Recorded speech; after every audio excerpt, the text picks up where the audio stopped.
So we've met each of these three gentlemen, Sigmund Freud, Friedrich Nietzsche, and Viktor Frankl. They each had a will to something. Freud had a will to pleasure. Nietzsche had a will to power or control or influence. Frankl had a will to meaning. None of these wills is wrong in themselves. We must just ask ourselves, what are the priorities that we have in each of these areas? Frankl defined will to meaning as the basic striving of man to find and fulfill meaning and purpose. Frankl wrote that happiness and success are often empty replacements for fulfillment. Nothing wrong with success, nothing wrong with pleasure, nothing wrong with power. We just must look at the context and the priorities. Meaning and purpose are very closely aligned, yet not distinct. Can one have meaning in life and no purpose? Can one have purpose in life and no meaning? Joseph Fabry believed the search for meaning raises questions as to our identity, our purpose, our direction, and our tasks. James Allen, British philosophical writer, provided one of the most compelling charges on purpose that I've ever seen. In 1903, he wrote a little self-help book called As a Man Thinketh, and he declared this challenge: a man should conceive of a legitimate purpose in his heart and set out to accomplish it. He should make this purpose the centralizing point of his thoughts.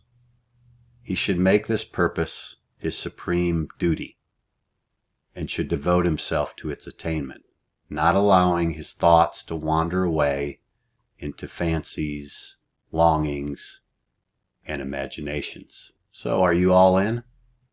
Are you locked in to discovering your purpose? These next few sections, I believe, will help you to find and begin to fulfill your purpose in life. That's my hope. We've discussed Maslow's hierarchy of needs, but I also believe there's different levels of personal meaning. This may not be a ladder that you climb where these are always sequential. They might be seasonal, might be levels of maturity, but as you start at the bottom, these are more individualistic. Hedonism, pleasure, comfort, moving on to realizing your potential and service to others to discover your ultimate purpose.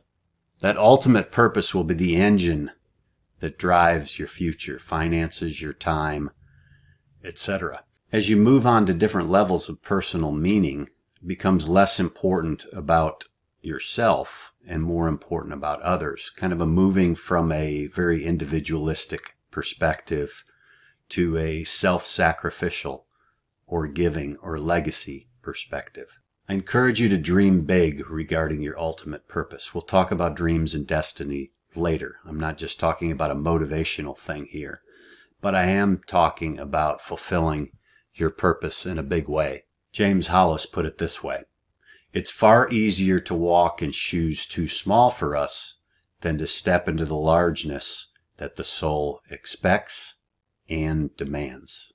He further asked the question, is the life you're living too small for your soul's desire?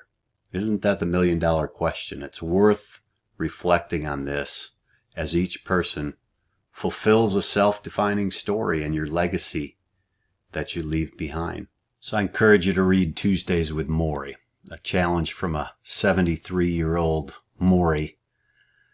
Reads like this: so many people walk around with a meaningless life. They seem half asleep, even when they're busy doing things they think are important. This is because they're chasing the wrong things.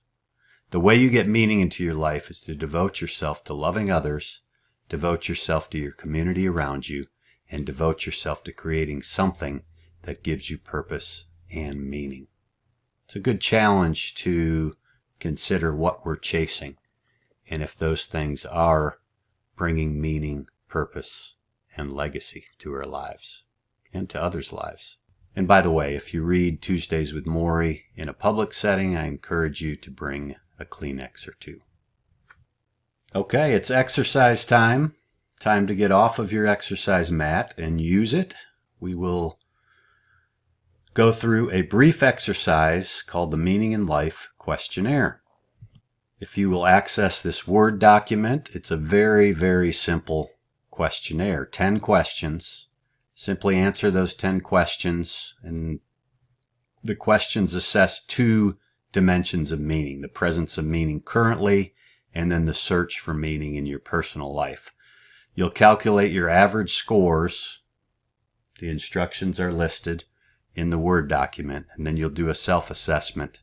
And I encourage you to take some time and just go through these questions and connect meaning and purpose in your life, and take some notes, write down some thoughts in a journal, and prepare yourself for the next session.